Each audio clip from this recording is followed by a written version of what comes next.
નમસ્કાર, આપ જોઈ રહ્યા છો ગુજરાત ફર્સ્ટ અને હું છું આપની સાથે કશિશ। સમાચારોની શરૂઆત કરીએ। અરવિંદ કેજરીવાલને લઈ કોર્ટમાં સુનાવણી ચાલી રહી છે। ઈડીએ કોર્ટમાં કેજરીવાલ પર મોટા આક્ષેપ કર્યા છે। કૌભાંડના મુખ્ય સૂત્રધાર છે અરવિંદ કેજરીવાલ। ઈડી દ્વારા કહેવામાં આવ્યું છે ગોવા ચૂંટણીમાં કૌભાંડના રૂપિયાનો ઉપયોગ થયો છે। ઈડી દ્વારા આક્ષેપ કરવામાં આવ્યો છે 45 કરોડ રૂપિયા હવાલા મારફતે ગોવા મોકલવામાં આવ્યા। કૌભાંડમાં 600 કરોડ રૂપિયાની કમાણી કરી અરવિંદ કેજરીવાલે। કેજરીવાલે કેટલાક ખાસ લોકોનો પક્ષ પણ લીધો। નીતિ નક્કી કરવામાં કેજરીવાલની મુખ્ય ભૂમિકા રહેલી છે। નીતિ બનાવવામાં સીધી રીતે અરવિંદ કેજરીવાલ સામેલ હતા। અમારી પાસે લાંચ લેવાના પુરાવા પણ છે એવું ઈડી દ્વારા કહેવામાં આવ્યું છે। અને સાથે મનીષ સિસોદિયાને પણ જામીન નથી મળ્યા આ કેસમાં। મનીષ સિસોદિયાના સંપર્કમાં અરવિંદ કેજરીવાલ હતા। વિજય નાયર કેજરીવાલ માટે કામ કરતા હતા। કેજરીવાલે દક્ષિણ લોબી પાસેથી લાંચ માંગી કે કવિતાએ આમ આદમી પાર્ટીને 300 કરોડ રૂપિયા આપ્યા હતા। ઈડી દ્વારા અનેક આક્ષેપ કરવામાં આવ્યા છે। કોર્ટ સમક્ષ અરવિંદ કેજરીવાલના 10 દિવસના રિમાન્ડની માંગણી ઈડી દ્વારા કરવામાં આવશે। અનેક આરોપો અને અરવિંદ કેજરીવાલના ઘરેથી પણ જે પુરાવા એકત્રિત કરવામાં આવ્યા હતા એ પણ કોર્ટમાં રજૂ કરવામાં આવ્યા। અરવિંદ કેજરીવાલને લઈને હાલ દિલ્હીની રાઉઝ એવન્યુ કોર્ટમાં સુનાવણી યથાવત। અરવિંદ કેજરીવાલને લઈને ઈડી દ્વારા અનેક આરોપો કરવામાં આવ્યા છે અને આજે આખો લીકર કૌભાંડ હતો એના મુખ્ય સૂત્રધાર છે અરવિંદ કેજરીવાલ। આ વાત ઈડી દ્વારા કહેવામાં આવી છે। ગોવા ચૂંટણીમાં કૌભાંડના રૂપિયાનો ઉપયોગ થયો। 45 કરોડ હવાલા મારફતે ગોવા મોકલવામાં આવ્યા હતા। संवाददाता देवनाथ पांडे अपनी साथ लाइव जोड़ाया है दिल्ली थी। देवनाथ, अभी सुनवाई चल रही है अरविंद केजरीवाल के खिलाफ कोर्ट में और ईडी के पास अनेक प्रूफ है, अनेक आरोप लगा रही है ईडी। क्या अपडेट बताएं? देखिए, बिल्कुल अरविंद केजरीवाल को लेकर ईडी में राउज एवेन्यू कोर्ट में सुनवाई चल रही है और ईडी की तरफ से लगातार दलीलें भी रखी जा रही हैं, जिसमें कहा गया है कि राउज एवेन्यू कोर्ट में ईडी की तरफ से कि अरविंद केजरीवाल इस पूरे मामले में जो है किंग पिन है। यानी अरविंद केजरीवाल को शराब घोटाले का पूरा मास्टरमाइंड बताया जा रहा है ईडी की तरफ से। और साथ ही ये भी कहा जा रहा है कि अरविंद केजरीवाल के खिलाफ करीब 150 पेज की 50 पेज का सबूत है ईडी के पास, जो अब ईडी पेश करने वाली है। यानी ईडी अरविंद केजरीवाल की 10 दिनों की रिमांड मांग रही थी, लेकिन जो जानकारी निकलकर सामने आ रही है उसमें यह कहा जा रहा है कि अरविंद केजरीवाल को 6 से 7 दिनों का रिमांड यानी पुलिस ईडी की कस्टडी मिल सकती है। और अरविंद केजरीवाल लाख दलीलें ईडी राउज एवेन्यू कोर्ट में रख रहे हैं, लेकिन अरविंद केजरीवाल की दलीलों को अभी फिलहाल नहीं सुन रही है ईडी। लेकिन देखना अहम होगा कि अरविंद केजरीवाल इस बार जब ईडी के फंदे में अगर आ चुके हैं तो क्या अरविंद केजरीवाल को इतनी जल्दी राहत मिलने वाली है, क्योंकि सुनवाई चल रही है। सुनवाई कब तक चलती है ये नहीं पता, लेकिन ईडी लगातार ऐसे ऐसे सवाल वहां पर रख रही है, ऐसे ऐसे दलीलें रख रही है कि अरविंद केजरीवाल का इससे बच पाना शायद बहुत मुश्किल है। और यही वजह है कि अरविंद केजरीवाल अब तक 10-10 समन मिलने के बाद भी ईडी के समक्ष हाजिर नहीं हो रहे थे, कोर्ट का रुख कर रहे थे, क्योंकि अरविंद केजरीवाल को इस बात का मालूमात था कि अगर मैं एक बार ईडी के समक्ष पेश होता हूं तो मेरा ये दिन कहीं ना कहीं मुझे देखने को मिल सकता है और ईडी फिर उन्हें छोड़ने वाली नहीं है। तो सुनवाई चल रही है कशिश। सुनवाई के बाद राउज एवेन्यू कोर्ट क्या अपना फैसला सुनाता है, कितने दिनों की कस्टडी देता है। अभी जानकारी आ रही है कि अरविंद केजरीवाल को 6 से 7 दिनों का जो है ईडी को कस्टडी मिल सकता है, लेकिन अभी तक कंफर्म नहीं हुआ है। सुनवाई चल रही है, सुनवाई का थोड़ा सा इंतजार करना होगा। बिल्कुल देवनाथ, और साथ में अभी जो ईडी एक एक पन्ने अरविंद केजरीवाल के भ्रष्टाचारी कांड के खोल रही है, उसमें के कविता का नाम सामने आया है कि दक्षिण लॉबी से रिश्वत मांग रहे थे अरविंद केजरीवाल। 300 करोड़ भी उनको दिए गए थे। विजय नायर का नाम भी सामने आया। मुख्य सूत्रधार अरविंद केजरीवाल थे पूरे ये कौभांड की, ये भी सामने आया है। बिल्कुल, देखिए ईडी ने राउज एवेन्यू कोर्ट में यही कहा है कि अरविंद केजरीवाल इस पूरे शराब नीति जो बनाई गई थी इसके किंग मेकर हैं, मास्टरमाइंड हैं। और के कविता का नाम हो या फिर जितने भी 15 आरोपी इस मामले में अब तक गिरफ्तार हो चुके हैं, ईडी का यह दावा है कि अरविंद केजरीवाल के इशारे पर ही सब कुछ किया गया।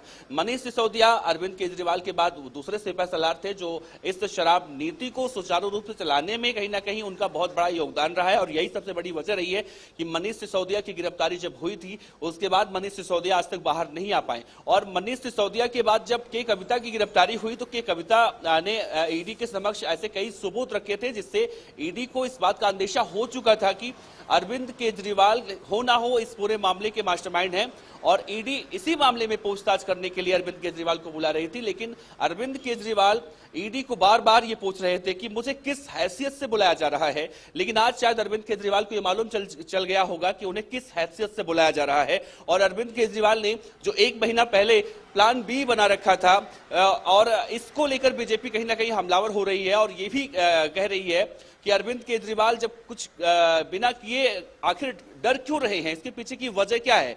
लेकिन अरविंद केजरीवाल के नेताओं की तरफ से, उनके पार्टी के जो और नेता है, दिल्ली सरकार में मंत्री हैं, वो लगातार हमलावर हैं और जगह जगह इस वक्त प्रदर्शन किए जा रहे हैं। शाम 4:30 बजे का वक्त दिया गया इलेक्शन कमीशन से मुलाकात करने का। इंडिया गठबंधन के दल के जो नेता हैं वो 4:30 बजे पहुंचेंगे इलेक्शन कमीशन के मुख्यालय में और वहां पर अरविंद केजरीवाल की गिरफ्तारी को लेकर इलेक्शन कमिश्नर जो राजीव कुमार है उनसे मुलाकात करेंगे, इसे गलत बताएंगे और जिस तरह से कहा जा रहा है कि लोकतंत्र का हनन है ये, तो ये सारी बातें रखी जाएगी वहां पे।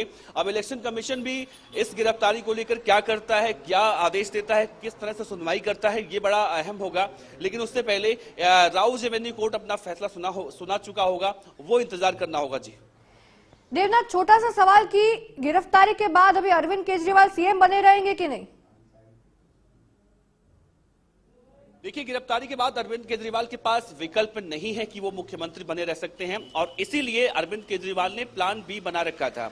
और जैसा हम अब तक के इतिहास में देखें, मौजूदा दौर में जितने भी वर्तमान समय में मुख्यमंत्री गिरफ्तार हुए हैं, येदियुरप्पा हो, जयललिता हो, लालू प्रसाद यादव हो या फिर झारखंड के पूर्व मुख्यमंत्री हेमंत सोरेन हो, जिन जिन मुख्यमंत्रियों की गिरफ्तारी ईडी ने की है या किसी भी तरह से गिरफ्तारी उनकी हुई है, सबसे पहले उनका इस्तीफा पहले पहुंच जाता था। लालू यादव की जब गिरफ्तारी हुई थी तो राबड़ी देवी को मुख्यमंत्री बनाया गया था। वही सिलसिला चल रहा है, लेकिन अरविंद केजरीवाल की तरफ से कहना है कि वो इस्तीफा नहीं देने वाले हैं। उनके नेता भी कह रहे हैं इस्तीफा नहीं देंगे। बेशक वो तिहाड़ में पहुंच जाते हैं तो तिहाड़ में बैठकर दिल्ली की सरकार को ऑपरेट करेंगे। अब अरविंद केजरीवाल किस तरह से ऑपरेट करेंगे, उनके प्लान बी में दर्शाता है कि अरविंद केजरीवाल तिहाड़ में बेशक जा चुके होंगे, लेकिन आतिशी मरलेना उनका पूरा जिम्मा, सरकार का पूरा कार्यकाल वो देखेंगी। यानी अरविंद केजरीवाल ये हवाला दे रहे हैं कि कानून में ये कहीं नहीं है कि कोई भी व्यक्ति अगर जेल चला जाता है तो जेल से अपनी सरकार नहीं चला सकता। लेकिन अभी तक इतिहास में देखा गया ऐसा हुआ नहीं है। तो अरविंद केजरीवाल को आज नहीं तो कल, कल नहीं तो परसों इस्तीफा तो देना ही होगा। इसके बाद देखना होगा कि दिल्ली में मुख्यमंत्री कौन बनता है, क्योंकि अलग अलग नाम निकलकर अभी सामने आ रहे हैं। लेकिन पहले अरविंद केजरीवाल अपना इस्तीफा दें और यही मांग की जा रही है बीजेपी की तरफ से भी। और ये वाजिब कहीं ना कहीं सवाल बनता भी है कि अरविंद केजरीवाल अपना इस्तीफा कब देते हैं। जी, जानकारी के लिए धन्यवाद देवनाथ।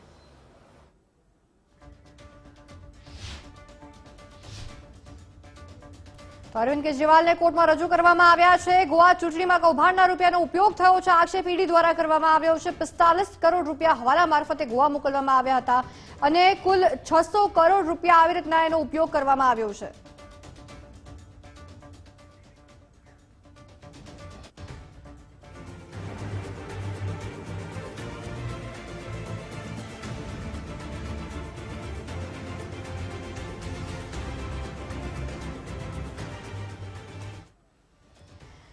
કેજરીવાલની ધરપકડ થઈ છે, ત્યારબાદ એમને કોર્ટમાં રજૂ કરવામાં આવ્યા છે। ગુજરાત ફર્સ્ટની સ્ક્રીન પર આપ જોશો તો આખો ઘટનાક્રમ આપને અમે ગ્રાફિક્સના માધ્યમથી દર્શાવી રહ્યા છે। ધરપકડ શા માટે કરવામાં આવી, લીકર કૌભાંડનો આરોપ, રાત ક્યાં વીતી ઈડીની ઓફિસમાં, ક્યાં રજૂ થયા રાઉઝ એવેન્યુ કોર્ટ દિલ્હી ખાતે, કોર્ટમાં સુનાવણી આજે યથાવત અને સુનાવણી દરમિયાન ઈડી દ્વારા અનેક આક્ષેપ કરવામાં આવી, અનેક આરોપ લગાવવામાં આવી રહ્યા છે અરવિંદ કેજરીવાલ પર અને ઈડી દ્વારા 10 દિવસના રિમાન્ડ માંગવામાં આવશે।